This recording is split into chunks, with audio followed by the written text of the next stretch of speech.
Carlos, gracias por estar con nosotros en Infobae TV. Por favor, gracias por la invitación. Ahora vamos a hablar un poco de teatro y demás, pero contame cómo estás viviendo este momento socioeconómico del país. Lo vivo como cualquiera con toda la incertidumbre, con el deseo obvio como ciudadano que nos vaya bien. O sea, a mí me parece que decir esto me suena a una obviedad, pero la tengo que decir.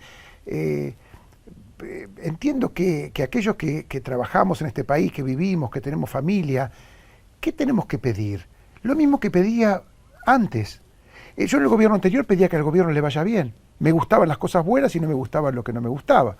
Y ahora me pasa lo mismo. O sea, nosotros los que no tenemos vinculación directa ni indirecta con la política, pero sí trabajamos aquí y estamos directamente ligados a la política a partir de lo que nuestros dirigentes realizan para bien o para mal en un país, por supuesto que me preocupa cuando hay, digamos, hay valores que se escapan a las posibilidades y todo lo que son aciertos me gustan.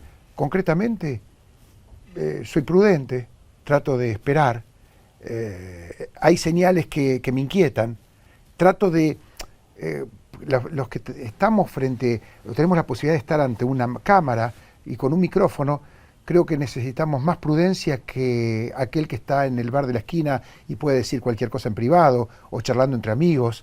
Me parece que hay un tema de responsabilidad en cómo transmitirlo.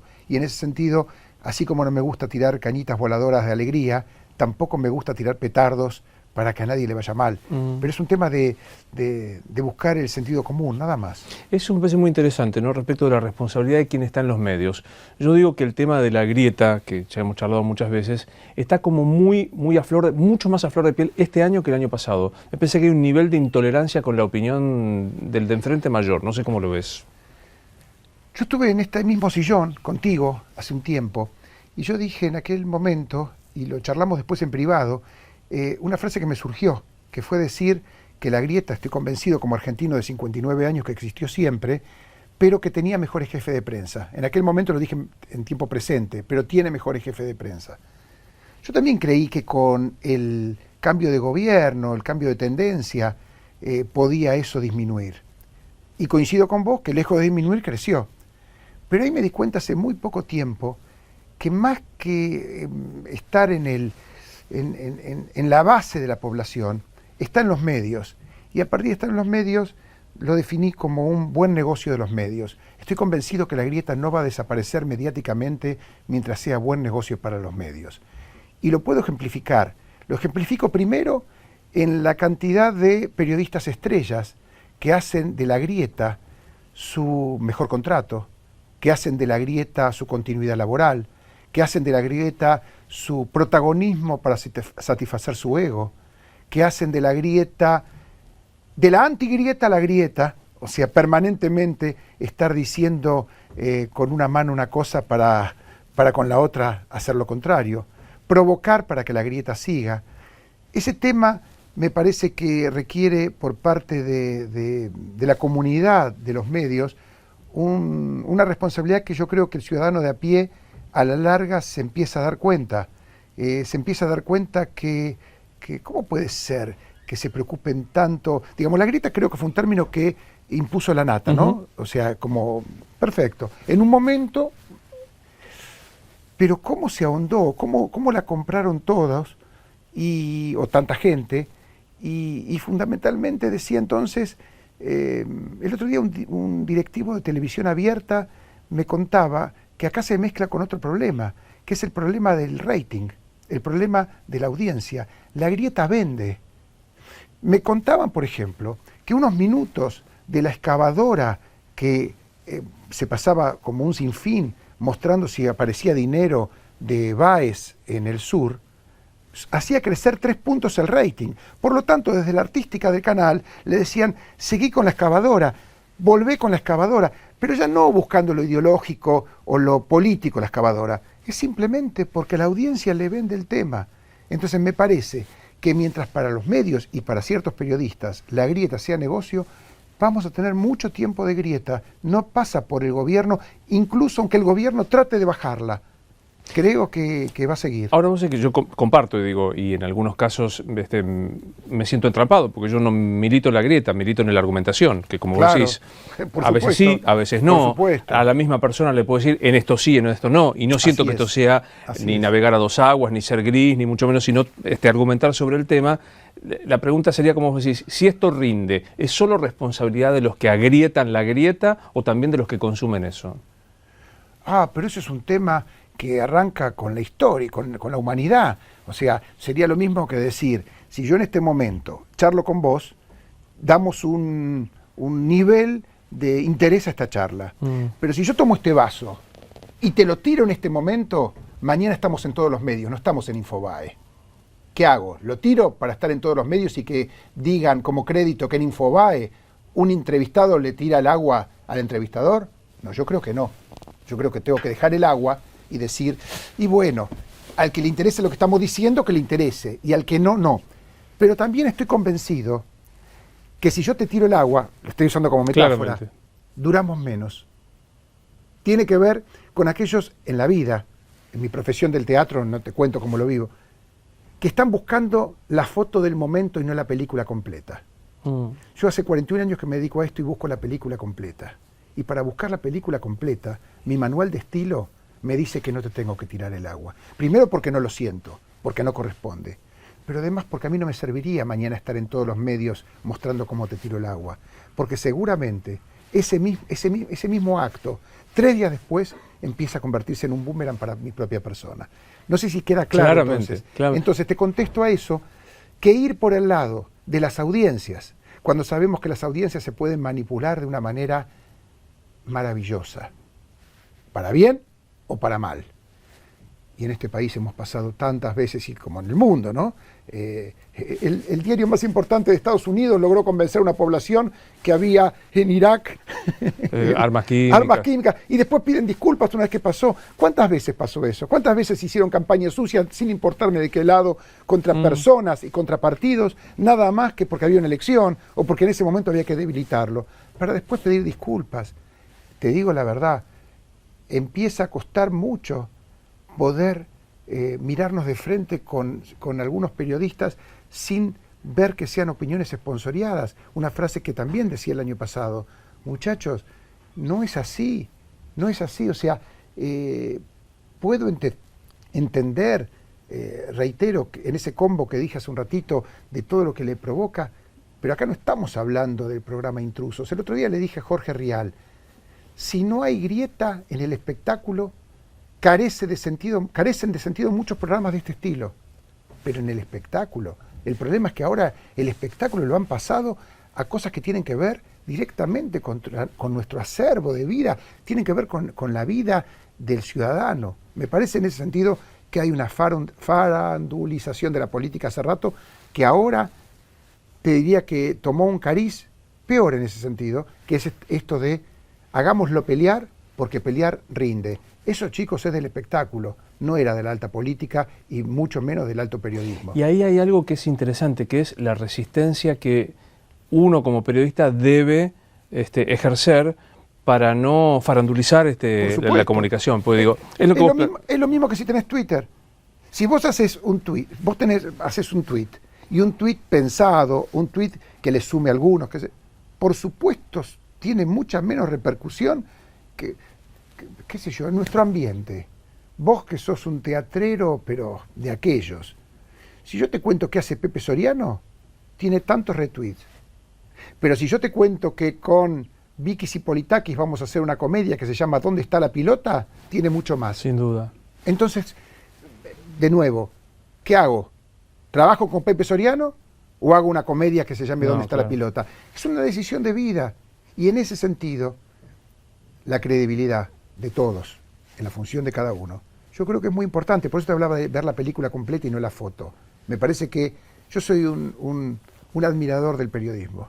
Yo lo hablo así porque creo que amo primero mi profesión de empresario de teatro, pero no sé por qué, con los años, ligado directa o indirectamente, aprendí a admirar al periodismo.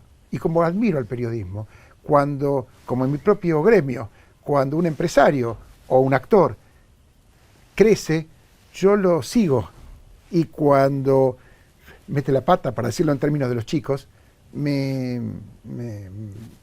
qué sé yo, no me gusta y en esto me pasa lo mismo. Yo digo, había ciertos periodistas que yo admiraba, dejé de admirarlos porque le encuentro ruidos. Se me ocurre ahora, mientras charlo con vos, Luis, decirte, yo conocí y admiré mucho cuando no tenía un mango para comer a Mercedes Sosa. Y Mercedes Sosa, yo tendría 12 años, en una biblioteca de fomento del barrio de Mataderos. Me acuerdo que a mis padres les dijo, yo soy comunista. Mercedes Sosa se murió viviendo en Barrio Norte, teniendo contratos de millones de dólares, no de pesos, porque en el mundo la contrataban. Conducía su auto de la marca alemana más costosa y seguía siendo comunista. Esto es lo que no se comprende. La gente tiende a decir, pero si ahora es rica y vive ahí, no puede. No, a mí me gusta la gente que, pobre o rica en este caso, como el de Mercedes Sosa, quien admiré al principio y al final, mantuvo una línea, y la línea no pasa por cuál es el capital que tenía, cuál era el capital que tenía, sino pasa por su conducta ética y su conducta para qué utilizaba ese capital.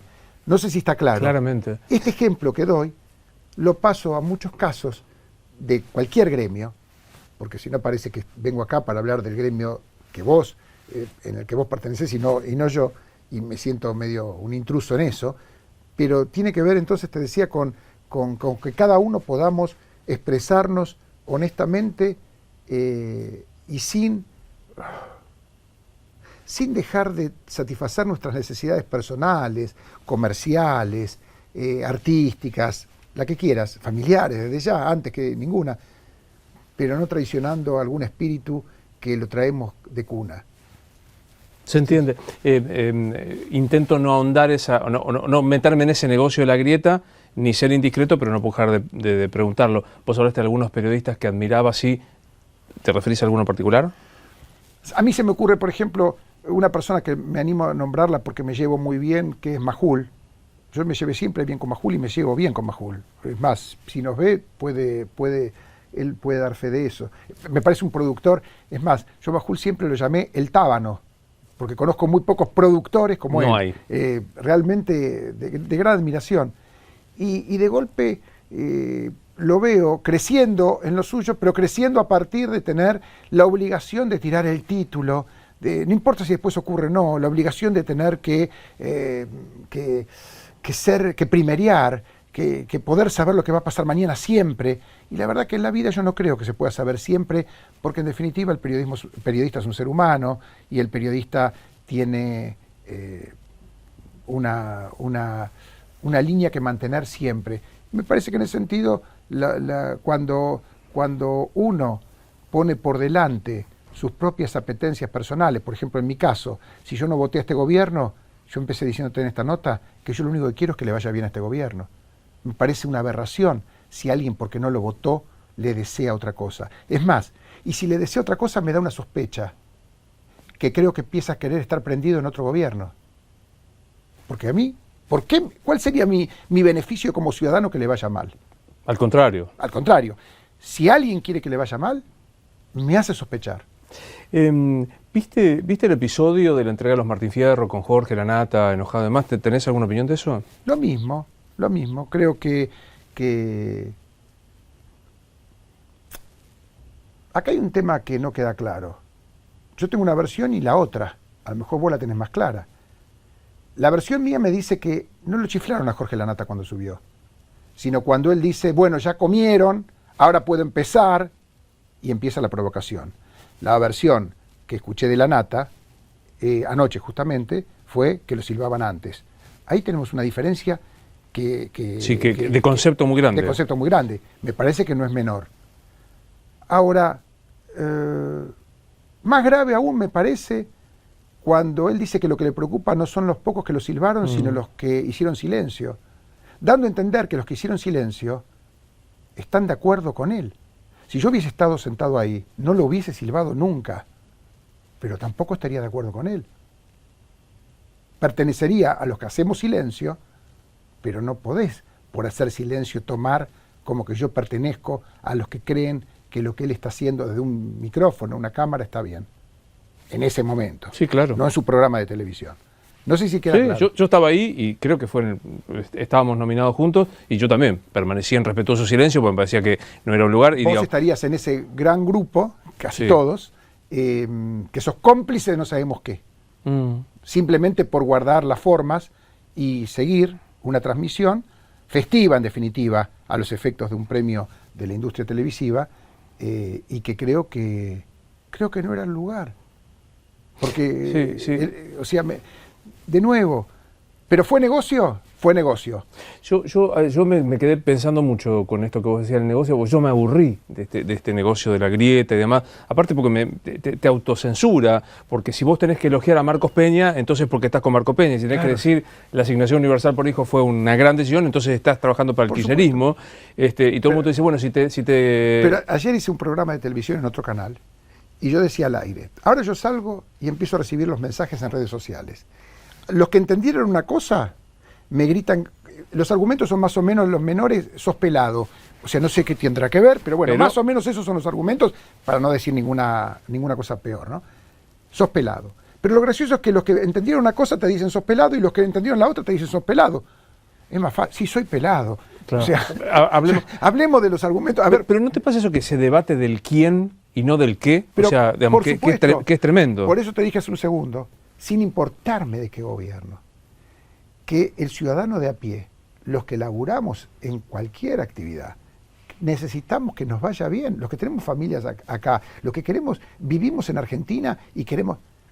Por eso cuando hay alguien, antes o ahora, quiero decir, antes con otro signo de gobierno en el poder y ahora con este signo de poder, que quiere que le vaya mal, te dije hace un ratito que para mí es sospechoso de algo, como que está buscando o estaría ligado a un cargo público en otro gobierno, porque si vos trabajás independientemente, lo que querés es que le vaya bien a todos. Claro. No me importa lo que la gente votó, en definitiva. Acá de lo que se trata, los que nos consideramos demócratas, es seguir la voluntad popular. Insisto, yo no voté por este gobierno. Es ese punto.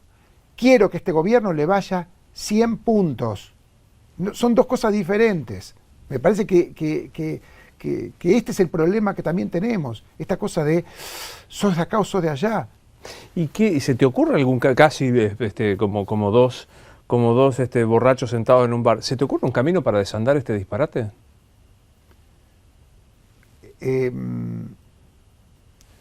Hace muchos años, cuando no existía el término grieta de Jorge Lanata, le doy el crédito para ver si no demanda, sino para su ego satisfecho. Por supuesto. Copyright.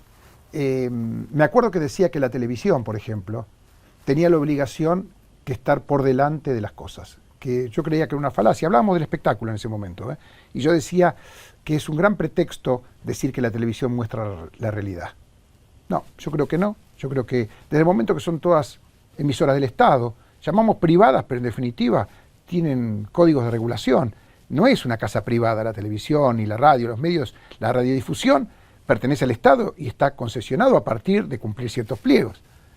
Por lo tanto, me parece que el tema de la obligación, si 4 parroquianos, mirá qué antiguo, están en el bar de la esquina discutiendo sobre la política o sobre la grieta, qué sé yo, si yo tengo un canal de televisión o tengo un medio, soy un periodista, necesito estar un poquito por arriba de lo que es ese promedio. Por eso tengo la pantalla, por eso gano más, por eso ostento un lugar de reconocimiento en la ciudadanía. No soy igual que el parroquiano que está jugando al dominó en el bar. Y en ese sentido, esa diferenciación también hay que ponerlo en lo que es la buena praxis del periodismo. Entonces vos me preguntás lo que creo. Yo creo que nosotros, en lugar de seguir hablando de grieta, tenemos realmente que tratar públicamente de zanjarla. Yo trato de zanjarla cuando, en lo mío, en lo chiquito, cuando puedo reconocer que no voto, pero que quiero que le vaya bien. Esa es mi manera, pequeña, de cada uno. Y me parece que en ese sentido, cuando, por ejemplo, no se expide la justicia y vos decís, fulano, no me importa quién, porque hoy es, mañana va a ser al revés, va a ir preso, Uy, pará, terminás de decirme en el bloque anterior que lo que hay que tratar es de defender la justicia, y vos en el bloque siguiente me ponés el zócalo diciendo que ya va preso. Me parece en ese sentido que hay una extralimitación que mientras sea rentable, algunos entraron en esa variable, y te voy a decir la verdad, no te vengo acá a adorar ninguna píldora a vos, pero a mí el justo equilibrio, como el que vos ejercitás al poder expresarlo, a mí me gusta. Pero vos sabés que acabas de, y te lo voy a robar, y sin citarte para no pagarte royalties, pero esta cosa de la buena o la mala praxis periodística, que sería interesante que se debatiera y que no se sometiera como fiel de esa balanza al número, al rating, que es una perversión absolutamente, digamos... Te voy a dar un ejemplo que se me ocurrió hace unos años, muy casero, ¿no? Y medio brutal.